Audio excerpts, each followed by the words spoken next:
Hola, ¿alguien está ahí Sí, adentro? doctor. Buen Venga, día, doctor. buenos Buenos días. días, Las doctor. Sí. diapositivas, doctor. Ven la diapositiva y me escuchan. Sí, doctor. Sí, Ok. doctor. Sí. Ya, vamos a esperar unos minutos más para que entre alguna persona más y empezamos. Dijimos que hay una insulina regular normal, hay insulinas recombinantes, hay insulinas análogas y hoy nos vamos a dedicar a todas ellas. La insulina regular o normal en nuestro medio se llama comercialmente Humulin o Novolin R por lo regular. Entonces, uno cuando prescribe este medicamento debe saber que es la insulina normal o regular. Es una insulina endógena, pero tiene zinc para estabilizarla. Hemos visto que el zinc va a formar hexámeros y estabiliza la estructura de las insulinas cuando están unidas. Una de las características es que debe darse 30 minutos antes de las comidas. Esta insulina se inyecta por medio de unos cartuchos a través de jeringas o lapiceros o jets o plumas para colocar subcutáneamente. Si se da 30 minutos antes de las comidas, su inicio justo es a los 30 minutos, entonces hay que recordar eso, 30 minutos antes para que en el momento que la persona esté ingiriendo comidas ya tenga niveles adecuados en la sangre de insulina. Su máximo efecto 2 a 3 horas después de la inyección y su duración dura entre 6 a 8 horas. Es una insulina que puede repetirse entonces en el día porque el tiempo de duración no es muy larga. Las únicas características, 30 minutos antes de las comidas, a los 30 minutos es su inicio, dura 3 horas su máximo efecto 3 horas y dura aproximadamente 6 a 8 horas. Fíjense entonces la insulina regular, así viene en la fachada de la presentación, insulina regular humana, que se llama inyección UCP, etcétera, etcétera. Bien. La dosis 0,5 a 1 unidad por kilo peso al día. Entonces se calcula cuánto pesa la persona y se saca la cantidad necesaria. Generalmente la dosis que se toma es la de media unidad por kilo de peso. Si una persona pesa 50 kilos, serán pues 25 unidades que se va a utilizar. Tiene unas medidas, las jeringas tienen unas medidas para que nos indiquen las jeringas de insulina cuántas unidades se están retirando. Aquí dice el efecto a los 50 minutos, hemos dicho que es a los 30 minutos y administración en pico a las 2 a 3 horas. Es una insulina que se administra habitualmente subcutánea, pero en algunas emergencias sí se puede colocar intravenosa o intramuscular. Lo mismo debe inyectarse 30 minutos antes de la comida. Bien, por vía intravenosa son útiles en crisis hiperglicemia, cetoacidosis, etc. Bien. Los análogos de la insulina.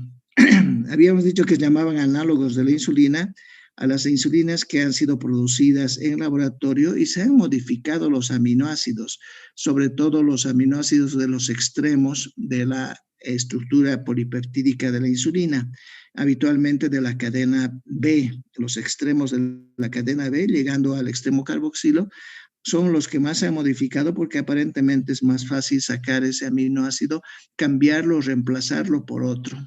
Bien, la tecnología de ADN recombinante ha hecho posible el desarrollo de análolos de insulina con un perfil farmacocinético diferente a las preparaciones de insulina existentes.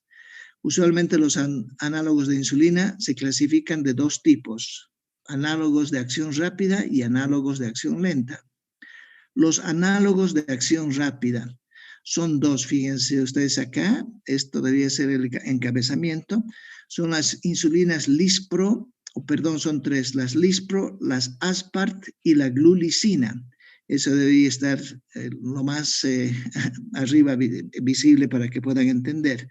Insulinas entonces de acción rápida, Lispro, Aspart, insulina Lispro, insulina Aspart, insulina glicina, y eso se debe por los tipos de aminoácidos que han sido reemplazados. Bien, estas insulinas tienen menos tendencia a agruparse en complejos hexaméricos que la insulina normal y se absorben con más facilidad. Entonces, ahí tenemos dos condiciones interesantes. Menos complejos, menos agrupaciones y absorción mucho más rápida y más fácil. Por lo tanto, su comienzo es más precoz, Por eso se llaman análogos de acción rápida. Su pico es más elevado, su desaparición es rápida. Tenemos 3 insulinas entonces: Lispro, Aspart y Glulisina. Veamos algunas características. Son análogos de la insulina que se han modificado a aminoácidos de la cadena beta. Su efecto de inicio es a los 15 minutos después de la inyección. Debe inyectarse igual como en todos hasta el momento estamos viendo, 20 a 30 minutos antes de las comidas. Se puede administrar por vía intravenosa y actúa inmediatamente. Es una solución de características y de color transparente. No se olviden que les había dicho que el color del líquido que hay hace que los pacientes den referencias de qué tipo de insulina están utilizando. Si dicen lechosa o la que aparece en leche, es la NPH. La gran mayoría de las otras insulinas son transparentes. Su máximo efecto es de 1 a 3 horas, su duración de 5 a 8 horas. Tenemos las 3 insulinas que hemos mencionado: la Lispro, la Spartat o Aspártica y la Glulisina. En la Lispro se ha sustituido prolina en la posición 28 de la cadena B y se ha sustituido lisina en la B29. En la Aspártica se ha sustituido prolina por aspartato en la posición 28 de la cadena B, y en la Glulisina se ha sustituido aspartato por lisina en la posición 3 de la cadena, y glutamato, por eso se llama glulisina, y glutamato por lisina en la B29. Esto vamos a ver en un instante. Bien, tenemos la primera insulina entonces, fíjense, análoga, que se llama insulina Lispro, por los aminoácidos lisina y los aminoácidos prolina, Lispro. La insulina Lispro fue la primera que se descubrió y se empezó a utilizar ya en los años 90. El año 96 fue que apareció esta insulina, entonces ya tiene un tiempo y cada vez se vuelve mejor esta insulina, más fácil utilizarlo. Hay un cambio en la cadena B que reduce 300 veces la dimerización de la cadena proteica. No se olviden que muchas veces puede dimerizarse a través del receptor. Su aspecto de acción es el siguiente: actúa a los 5 o 15 minutos de inyección, entonces es una insulina de acción rápida, ya estamos reconociendo. Entonces, presenta una concentración máxima a los 60 minutos y desaparece a las 2 a 4 horas. La absorción más rápida de la insulina Lispro origina un pico de insulina más rápido, más alto y más corto en comparación con la insulina regular, lo cual es más adecuado para compensar la elevación glicémica que siga la ingesta del alimento. Esta insulina debe administrarse inmediatamente antes de empezar a comer. Es una de las características. Alguna vez se hacen combinaciones de esta insulina Lispro, un 25% de insulina Lispro y 75% de Lispro-protamina. ¿Estamos? La insulina Aspart. La apariencia de esta insulina es clara, incolora, presenta un tiempo de inicio, efecto máximo, duración a la insulina Lispro, muy similar. En relación a la insulina regular, se absorbe el doble de rápido, por eso son insulinas análogas rápidas. Alcanza una concentración sérica 2 veces mayor durante la mitad del tiempo. Su característica farmacocinética: no se afectan significativamente en casos de disfunción hepática o renal. Si bien las concentraciones de insulina pueden incrementarse en dichas situaciones, lo que obliga a un control más frecuente de tus pacientes. Esa es la insulina Aspart. Debe administrarse esta insulina inmediatamente antes de las comidas, si bien también está autorizado su administración postprandial cuando fuera necesario. Se recomienda precaución cuando se administren embarazadas y durante la lactancia. Los beneficios de la insulina Aspart se traducen en una mejor calidad de vida, una disminución de las hipoglicemias y de la hemoglobina glucosilada, que en una palabra son los objetivos que se busca con la insulinoterapia. Esta insulina induce menos reacciones inmunológicas que la insulina NPH y la insulina regular. En lo que respecta a la afinidad de este análogo por los distintos receptores, su afinidad por el receptor de insulina y por el receptor del factor similar a la insulina es similar a la de la insulina regular. Aquí vemos un poquito ajuste de dosis de la insulina aspartato-protamina cuando se juntan. Fíjense, niveles de glucosa en sangre Si está menos de 80, no se coloca, o menos 2 unidades lo que estaba. Si está en 80 y 100, no se coloca nada. Pero si la glicemia está subiendo, se colocan 2 unidades más. Si ha subido un poco más, 4 unidades. Y si sube más de 80, 6 unidades. Esa es la forma en que se va dosificando esta insulina. La otra insulina es la glulicina. Esta insulina también es insulina rápida. Se han modificado sus estructuras, hemos dicho, son el cambio de residuo de lisina en la terminación 29, en la cadena 29, se ha cambiado lisina por ácido glutámico y se ha reemplazado asparagina en la posición 3 de la cadena B por lisina.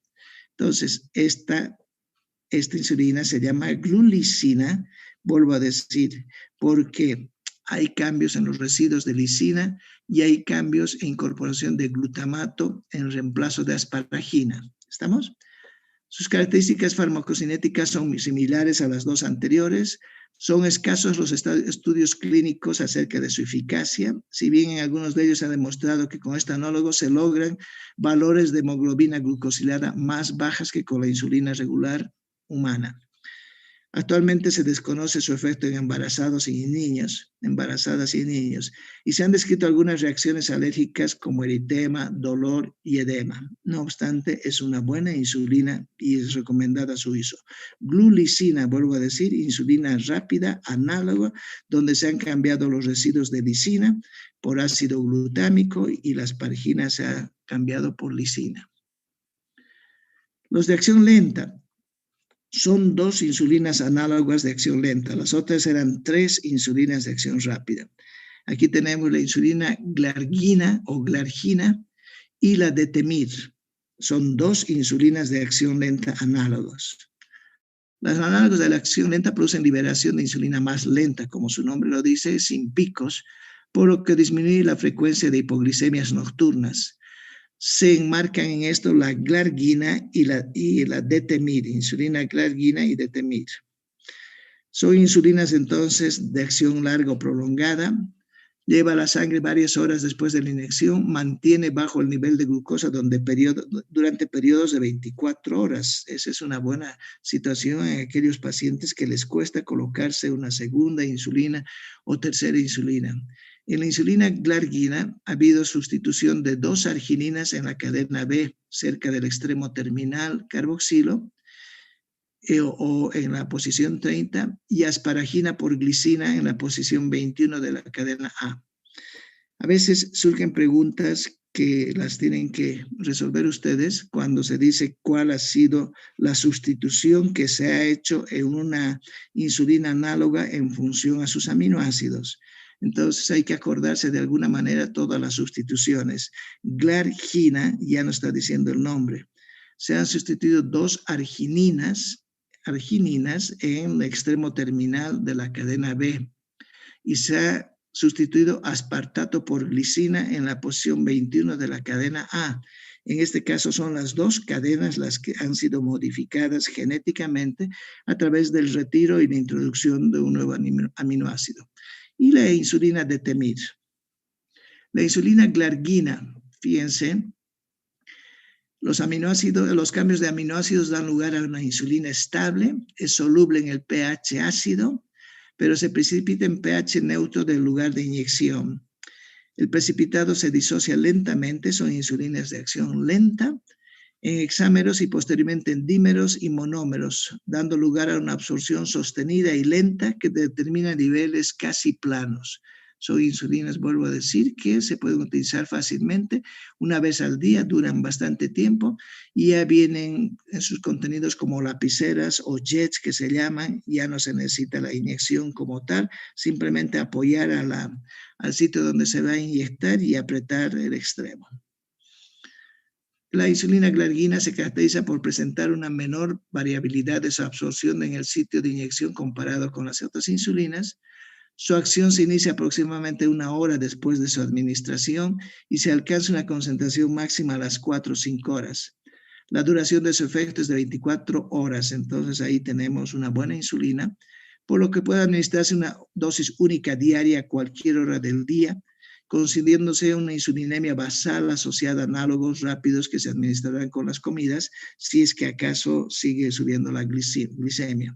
No se olviden que el protocolo de manejo de las insulinas es un tanto rígido y está basado en los niveles de glicemia que presenta el paciente con una insulina u otro para hacer mezclas o asociar. El manejo de la insulina, análogos, etcétera, es habitualmente hecho por especialistas, por endocrinólogos o diabetólogos. El médico general maneja hasta las insulinas regular y los análogos los conoce por cultura. Es muy difícil que un médico general empiece a dosificar y decir esta insulina es mejor que la otra, o hay que utilizar esta insulina en la mañana, esta en la tarde. Eso es parte del tratamiento y del protocolo de un endocrinólogo o diabetólogo, pero tienen la obligación de conocer ustedes cómo son estas insulinas y cómo se presentan, etcétera. A diferencia del resto de insulinas de acción intermedia y prolongada, la insulina glargina es transparente, al igual que la insulina regular, por lo que debe ser tenida en cuenta para evitar posibles errores. El cambio de tratamiento desde insulina NPH a insulina glargina, porque se puede hacer, permite una disminución de la dosis de insulina basal en un 20 a 30%. Pacientes que tienen hipoglucemias con insulina NPH, la NPH es la más utilizada en nuestro medio, pero produce unos estados de hipoglucemia muy rápidos, mejoran su control y reducen las hipoglucemias, especialmente las nocturnas, tras el cambiar por el análogo glargina. Entonces, una de las formas de sustitución de la NPH es por la insulina glargina. Se debe a eso que no hay picos de maximación que tiene la insulina glargina. La administración de este tipo de insulina se realiza por vía subcutánea y no debe utilizarse por vía intravenosa. Se recomienda disminuir la dosis en caso de insuficiencia hepática o renal. Son otras características entre las insulinas. No se aconseja en mujeres embarazadas ni en madres lactantes, ya que no existen suficientes ensayos clínicos para asegurar su inocuidad. La dosis de insulina glargina debe adaptarse individualmente en función del tratamiento insulínico anterior y de las cifras de glicemia, que es lo lógico. Aquí tenemos algunas características de la dosis inicial de la glargina. El tipo de paciente sin insulina previa es generalmente diabético de tipo 2, o cambio desde una dosis previa de NPH o cambio desde 2 dosis previas de NPH. Y aquí hay el consejo que se da o la reconsideración terapéutica: empezar con 10 unidades una vez al día, luego ajustar adecuadamente. En este otro caso, empezar con la misma dosis, luego ajustar adecuadamente, y en el tercer caso, reducir la dosis diaria total de NPH un 20 a 30% y luego ajustar adecuadamente. Entonces, fíjense lo interesante cómo es un protocolo de manejo de estas insulinas. La insulina de Temir. La insulina de Temir debe su efecto prolongado a un mecanismo diferente a los otros análogos, que es la adición de ácido mirístico. Entonces, aquí ya tenemos algo interesante. Fíjense, aquí está la cadena beta. Esta es la cadena beta, que tiene 30 aminoácidos, y esta es la cadena A, que tiene 21 aminoácidos. Y se ha sustituido acá, o se ha agregado, más que sustituir, se ha agregado casi al aminoácido terminal de la cadena beta un ácido graso de 14 átomos de carbón que se llama ácido mirístico. Ustedes recordarán los nombres de los ácidos grasos: láurico, palmítico, araquidónico, cáprico, caprílico, etc. Este es el mirístico, el que tiene 14 carbonos y se ha adherido a ese aminoácido. Entonces, la adición de ácido mirístico, un ácido graso de 14 carbonos, a la lisina en el extremo terminal. El extremo terminal es 30, pero en 29 se ha hecho la sustitución, y le confiere la capacidad para unirse a la albúmina. La presencia de este ácido graso, curiosamente, le da la característica a toda esta insulina de Temir de que pueda unirse a la albúmina. No se olviden que los ácidos grasos son trasladados por la albúmina. Entonces, este solo hecho de colocar un ácido graso acá hace que el organismo no reconozca que es la insulina, que normalmente no es trasladada en la albúmina, y que se una a la albúmina para que pueda ser trasladada a lo largo del cuerpo. De esta forma actúa como un reservorio la albúmina, prolongando su efecto. La remoción de una treonina en la posición 30 facilita la formación de hexámeros alargando su acción. Entonces, aquí, fíjense, se ha hecho un cambio, se ha aumentado el ácido mirístico y este se puede sustituir. Bien, la insulina DT1000, entonces, este análogo está unido a la albúmina en más de un 98% y solo su fracción libre puede unirse a los receptores de insulina de sus células blanco. Es la insulina basal con menos variabilidad intraindividual entre las dosis. Aquí lo mismo, la misma figura. La insulina DT-MIR, su potencia hipoglicemiante es inferior respecto a la de la insulina NPH, lo que obliga a administrar en dosis mayores que la anterior para conseguir una potencia hipoglicemiante equivalente. En cuanto a su farmacocinética, la insulina DT-MIR presenta una duración de aproximadamente 20 horas, un perfil más plano que la insulina NPH, no tiene elevaciones tan grandes, ninguna alteración de su espectro en personas con insuficiencia renal o hepática y menor variabilidad de absorción que la insulina NPH. La insulina DT-MIR se relaciona con valores mayores y menor variabilidad de la glicemia en ayunas, menor riesgo de hipoglicemias totales y nocturnas, mejor ganancia de peso que la insulina NPH. Insulinas de acción intermedia. Ahora ingresamos a la insulina NPH, que es la insulina que más se utiliza en Cochabamba y que ustedes tienen que conocerla bastante. El tiempo de inicio es 2 a 4 horas después de la inyección. Tiene su máximo de efecto a las 4 a 12 horas después de la inyección. Miren, entonces no se inicia inmediatamente, tarda un poco en iniciarse y dura más o menos 12 horas. Su eficacia es eficaz durante aproximadamente 12 a 18 horas. Entonces, es una de las pocas insulinas que podría no mezclarse. 18 horas es hasta el tiempo que una persona está bastante activa y está comiendo. Si empezamos en la mañana, 18 horas ya cubren casi todo el espectro del día. Puede administrarse, sin embargo, 1 o 2 veces al día. El tipo de insulina de acción intermedia se llama insulina NPH. Contiene insulina regular más zinc más protamina que prolonga el tiempo de absorción. Es la más usada en nuestro medio y recuerden que tiene una característica física que es lechosa. Entonces el paciente va a decir quiero una insulina lechosa porque no se acuerda NPH, que es la insulina que utiliza y uno puede fácilmente inferir qué es eso. La insulina de acción intermedia es conocida como insulina NPH, también se le llama isofánica, por favor, o NPH por sus siglas en inglés, significa insulina unida a protamina neutra, y se caracteriza por una lenta absorción debido a la adición de protamina a la insulina regular. La insulina NPH es insulina humana con cantidades equimolares de protamina, una proteína básica extraída del esperma de los peces. Su acción se inicia a las 2 horas, duración de 13 a 18. Su pico máximo es 5 a 7 horas después de la administración. La insulina NPH, la inyección vespertina de insulina, tiene su efecto máximo en las primeras horas de la madrugada, siendo causa frecuente de hipoglicemia nocturna. Por lo tanto, no es bueno colocar en la tarde o en la noche, es mejor colocar en la mañana. Una desventaja de la insulina NPH son las variaciones intraindividuales. Cada persona tiene variaciones hasta de un 40 o 50% en relación a los valores de la glicemia y de la hemoglobina HB1C. Entonces hay que tener cuidado. Es una insulina que mucho se utiliza, pero puede haber variaciones. Y en ese sentido hay que cuantificar cuántas unidades debe utilizar el paciente para que las variaciones sean mínimas. Fíjense, insulina NPH se llama en nuestro medio Novomix. Cuando está mezclada puede haber mezclas de ella también. Dosis de mantenimiento es un poco más baja que las anteriores, 0.3. Acuérdense que era 0.5. Aquí 0.3. En Estados Unidos se utiliza un poquito más de 1 unidad por kilo peso por la obesidad de los pacientes. La dosis de insulina es peso dependiente, no cabe duda. Y la regla universal es que esta insulina puede utilizarse 2 veces, vuelvo a decir, 2/3 partes antes del desayuno y 1/3 parte antes de la cena.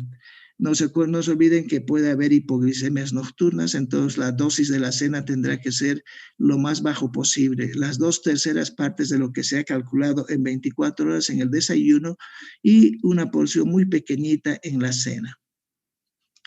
Las curvas de duración de las insulinas, algunas hemos dicho que son muy planas, otras tienen una curva mayor y aquí están las diferentes insulinas que hemos mencionado. El resumen de los análogos de la insulina, entonces tenemos la Lispro que se inicia rápido, la regular entre 30 y 60 minutos, la NPH 2 a 4 horas, la Glargine 1 hora y media, sus picos de acción y su duración efectiva. Entonces, este cuadrito sirve para que ustedes recuerden qué momento los análogos de la insulina van a estar haciendo su inicio, van a tener sus picos y cuánto va a ser la duración que tiene la insulina. Fíjense, la NPH tenemos de 10 a 20 horas y la Glargina 24 horas. Otro resumen de acción ultra rápida, tenemos la Lispro, Aspart y la Glulicina, que son análogos de las insulinas. De acción rápida o normal, regular o cristalina, de acción intermedia, la NPH, de larga acción, la ultralenta con zinc, la insulina Glargina y la insulina Detemir. Es para que ustedes recuerden, por favor. Otro resumen, las ultra rápidas, Aspart, Glulicina, Lispro, sus nombres comerciales como vienen, y hemos dicho sus comienzos, duración, etcétera.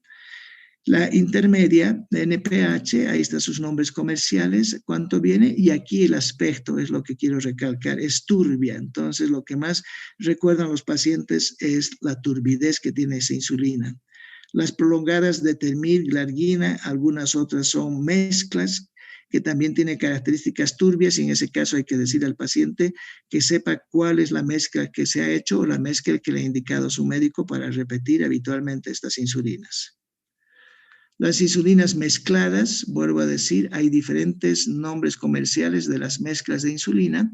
Aquí hay una composición del Humulin 70-30, 70% de insulina isofana humana, que es la NPH, y 30% de la regular. Esta otra, 25 de insulina Lispro y 75 de Lispro más protamina. Esta otra de 50%, etcétera, etcétera. Entonces, uno debe conocer que existen premezclas ya preparadas para la venta y su utilización. Bien, la última parte y lo que nos interesa es la insulinoterapia. Y esto significa pautas de insulinización, y las pautas o regímenes de insulinización se clasifican en dos grandes grupos: pautas fisiológicas y pautas no fisiológicas para administrar insulina, o sea, propósitos o pautas, que sea como una normal secreción de insulina o que no sea como una secreción normal de insulina. Entonces dividimos en fisiológicas y no fisiológicas. En las pautas fisiológicas, estos regímenes pretenden reproducir la secreción de insulina endógena, igual como si fuera normal, compensando hiperglicemias basales e hiperglicemias prandiales con diferentes insulinas. Se distinguen aquí dos regímenes en las fisiológicas: el régimen convencional y el régimen intensivo. El régimen convencional se basa en la mezcla de insulina rápida e insulina intermedia, administrada en general antes del desayuno y antes de la cena.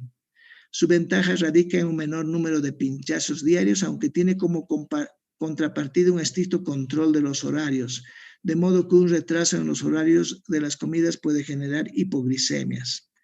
El régimen intensivo es el más empleado, con el objeto de aproximarse más al patrón de glicemia del sujeto sano.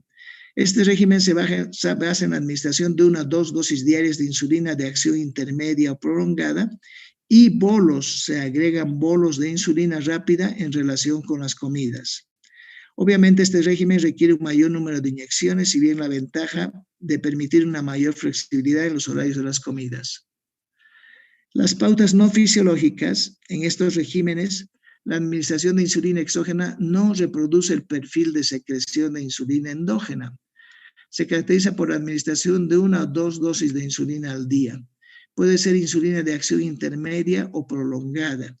Estas pautas de administración están especialmente indicadas en diabéticos de tipo 1, de reciente diagnóstico y con células beta pancreáticas aún funcionantes o en diabéticos de tipo 2 al comienzo de su insulinización.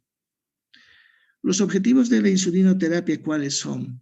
Normalizar la glicemia en ayunas, normalizar la glicemia postprandial, minimizar el riesgo de hipoglicemia. Si algún miedo tiene el paciente y los médicos que utilizan insulina, es la hipoglicemia, llevar a periodos de hipoglicemia en el paciente, que pueden ser peor porque ocasiona mareos, desmayos, confusión, cefaleas intensas, etc. Reducir el riesgo y altos costos de las complicaciones, mantener niveles de la hemoglobina A1C entre 6 a 7%, glicemia en ayuno y preprandiales entre 70 y 120 miligramos por decilitro y glicemias postprandiales menor de 160. Esos son los objetivos de la insulinoterapia. Existen diferentes esquemas terapéuticos adecuados a las necesidades de cada individuo. Por lo tanto, esto significa que la terapia con insulina debe individualizarse. No puede hacerse lo mismo a todos los pacientes. En cada paciente en particular debe hacerse un esquema y seguir un protocolo. Debe individualizarse la dosis y debe adecuarse a las condiciones del paciente. Están relacionadas con aplicación de múltiples inyecciones y diferentes tipos de insulina y se puede calcular 0.7 unidades repartidas como basal 50-65, repartidas en varias dosis preprandiales antes del desayuno, almuerzo, cena. Entonces son esquemas bien individualizados y propios para cada paciente. Aproximadamente el 40-50% de la insulina de la dosis de insulina diaria total es reemplazada durante la noche cuando está ayunando y entre las comidas. Esto se llama reemplazo de insulina de fondo o insulina basal. La dosis de insulina basal o de fondo generalmente es constante día a día. El otro 50-60% de la dosis de la insulina total es para la cobertura durante las comidas, cobertura cuando hay carbohidratos y corrección del azúcar alta en la sangre. Esto se denomina reemplazo de insulina de bolo o insulina prandial. Entonces, fíjense, hay que regular durante la noche, durante el desayuno, durante las comidas, dar una cantidad de insulina, luego ver en los momentos que hay hiperglicemias, volver a dar. Las dosis de insulina, en general el total de insulina segregada en personas no diabéticas es de 40 a 60 unidades en los no diabéticos, correspondiendo aproximadamente a la mitad de la insulina basal. Las dosis habituales de insulina pueden estar en los siguientes intervalos: medio a 1 unidad al día en la diabetes de tipo mellitus 1 y 0,2 a 0,5 en la diabetes de tipo 2.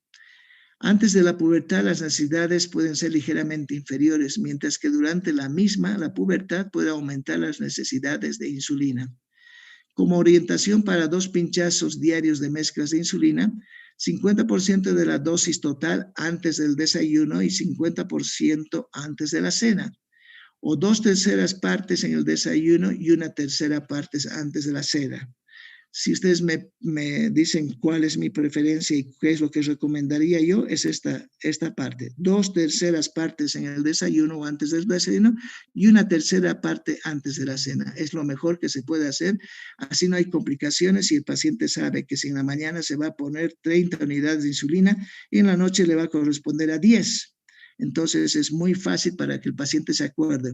No se olviden que las insulinas se colocan por vía inyectable subcutánea y el que se coloca es el paciente, no necesita enfermera, es el mismo paciente el que se coloca. Y si al paciente se le da un esquema muy complicado, muy complejo en cuanto a las unidades, cuánto en la mañana, mediodía, en la noche, o utilizar bolos en un momento dado, etcétera, se va a confundir muchísimo.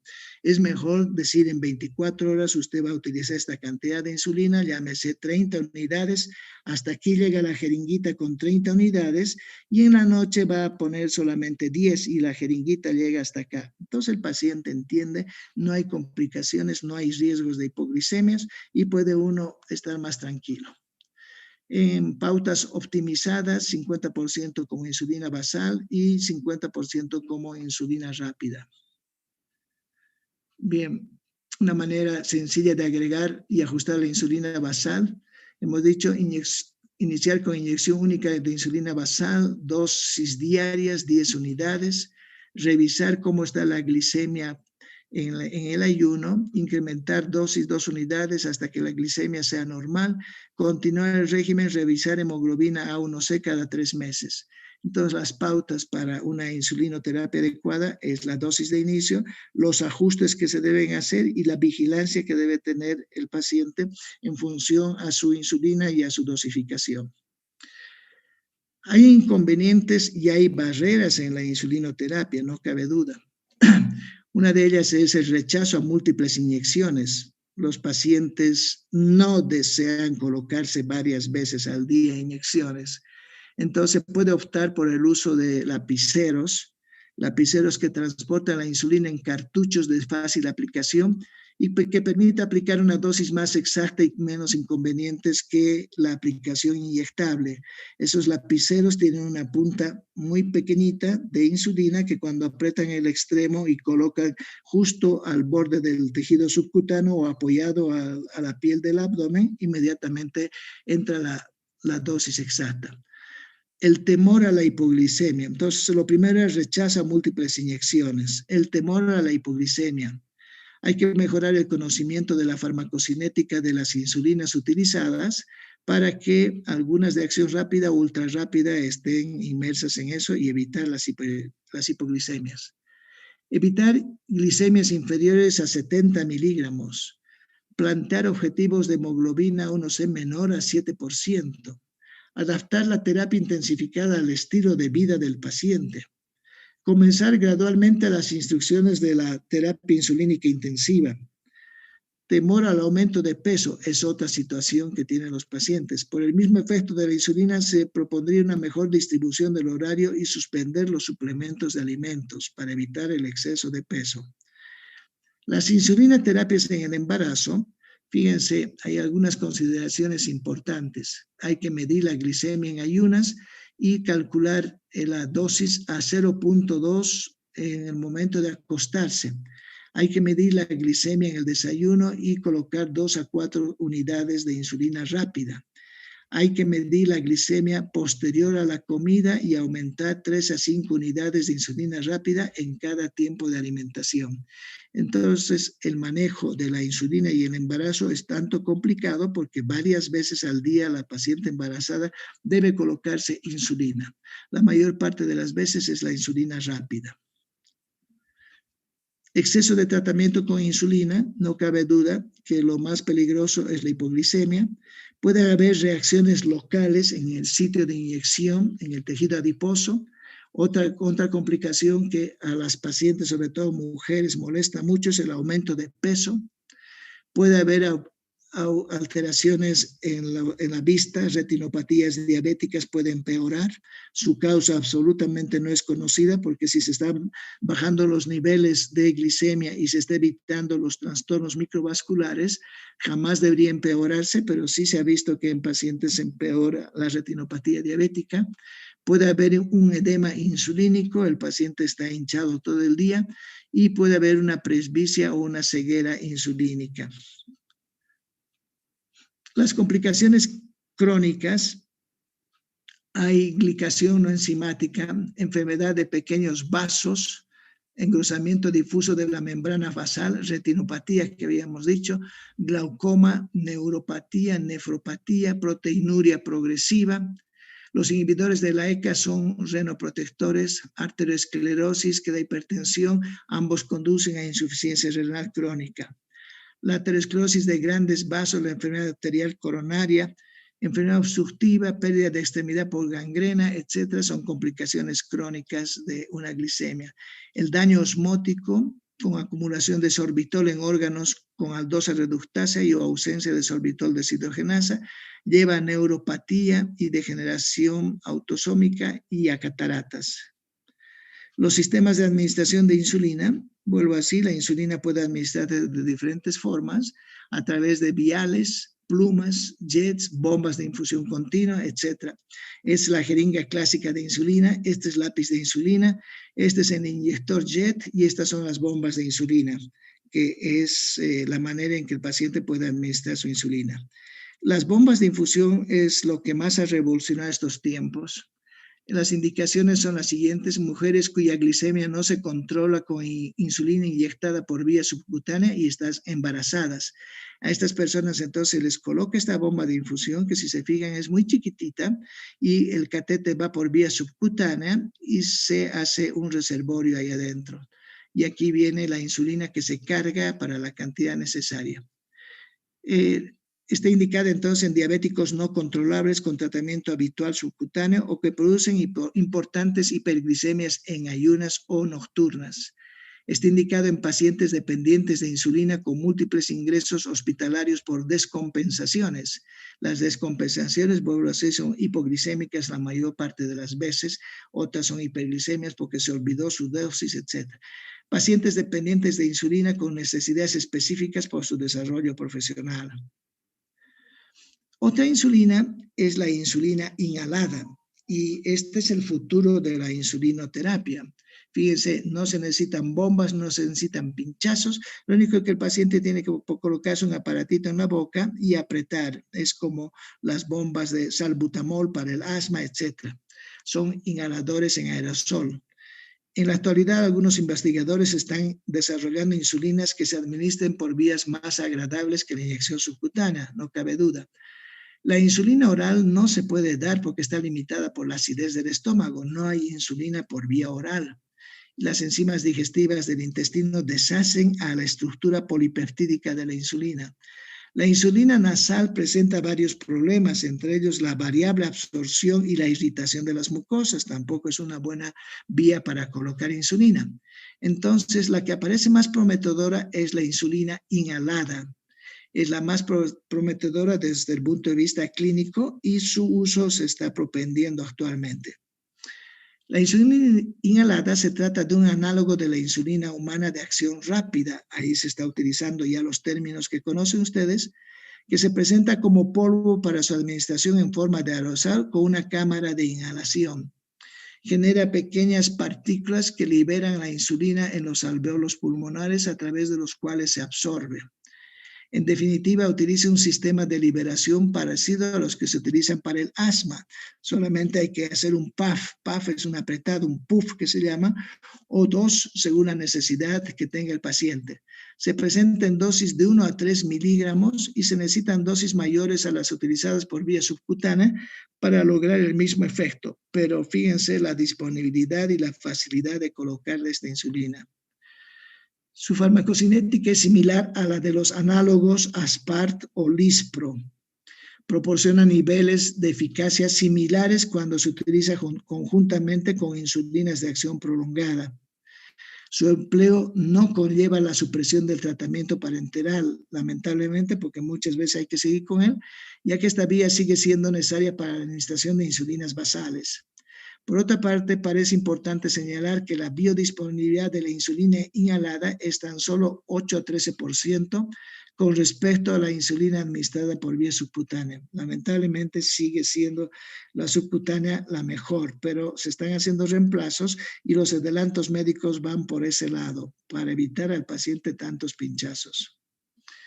Los principales efectos adversos asociados a la insulina inhalada son hipoglicemia, tos, disnea, dolores faringeos y boca seca. Quedan por establecer sus efectos sobre la función pulmonar. Esta insulina inhalada recién lleva 5 años de utilización en el mundo, entonces todavía hay muchos aspectos que no se conocen a futuro qué va a pasar. La insulina inhalada está indicada para el tratamiento de diabetes de tipo 1 y 2 en adultos sin problemas pulmonares conocidos, una de las condiciones. El paciente no debe tener fibrosis pulmonar, no debe tener neumonía, no debe tener procesos de abscesos sépticos a nivel del pulmón o otras enfermedades. Su uso no está indicado en menores de edad, en diabéticos con problemas pulmonares conocidos como asma, EPOC, enfisema o alérgicos a alguno de los componentes de la formulación. Ya que el tabaco aumenta la tasa de absorción de insulina inhalada, no puede usarse en fumadores o exfumadores que lleven menos tiempo. Entonces hay condiciones para prescribir esta insulina inhalada. Y por último, aquí termino yo. dónde aplicar la insulina. Fíjense, se puede hacer mapeos diferentes a nivel del ombligo, periumbilical, en los muslos, en los brazos, en la parte posterior del muslo. En el abdomen, dejando libre zona alrededor del ombligo, en la zona externa superior de los brazos, parte anterior, etcétera, etcétera. Los stocks de insulina que se tienen, ya las insulinas, las jeringas, que son las más baratas, se están yendo reemplazando cada vez por elementos un poco más sofisticados, con cartuchos ya precargados y de dosis más claras y más exactas, y solamente tiene que el paciente apretar colocando al interior la pequeña agujita que tiene. Muy bien, estimados alumnos, aquí termina entonces todo lo que es la insulinoterapia y la base del manejo de diabetes de tipo 1. La siguiente semana continuará el doctor Jacobs con diabetes de tipo 2 y todos los grandes grupos de hipoglicemiantes orales. Aquí es la insulina, no es oral, máximo se ha llegado a inhalada, y lo más importante de todos estos es el descubrimiento de estos últimos años de los análogos de la insulina, y además de la insulina inhalada, las bombas de infusión, la diferente manera de colocar, los protocolos que se deben seguir, las mezclas que se tienen que hacer con insulina. Muy bien, que tengan una buena mañana y nos vemos.